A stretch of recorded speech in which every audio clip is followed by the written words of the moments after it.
Hello good morning. आज चाहिँ हाम्रो बिहानीको सुरुवात बिहानै मेरो छोरी र मसँगै ब्रस गरेर भयो उठेर। त्यसपछि चाहिँ मेरो दिदी र अर्को सानो छोरी बाहिर दुध लिन गएको थियो। दुध लिएर यिनीहरू पनि आयो अनि दुधसँगै दिदीले दही पनि लिएर आएको रहेछ, कफी पनि लिएर आएको रहेछ। म चाहिँ आफ्नो फ्रुट काट्नतिर लागेँ। दिदीले कफी बनाइसकेको थियो। मैले अनि फ्रुट र कफी खाएँ अनि सबैजनाले खायौँ। त्यसपछि चाहिँ हामी लोकल भाले किन्न गयौँ।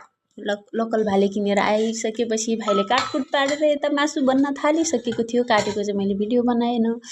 त्यसपछि यो चाहिँ मस्त पाकिसकेको थियो अनि हामी पनि खानालाई रेडी भएर बसिसकेका थियौँ। त्यसपछि तातो तातो लोकल कुखुराको झोल र भात चाहिँ खायौँ सबैजनाले। मैले पनि खाएँ अनि यता मेरो भाइ दिदीहरू पनि खाँदै थिए। सबैजनाले तारिफ गरिरहेको थिए, मिठो छ भनेर। यो चाहिँ मैले बनाएको थिएँ। त्यसपछि मेरो भाइले पनि भन्थ्यो यस्तै मिठो अर्कोचोटि पनि बना है भनेर। अनि छोरीहरू पनि खाइसकेको थियो। मिठो छ भनेर मागी खाइरहेको थियो। अनि चिसोमा तातो लोकल कुखुराको मासु खायौँ।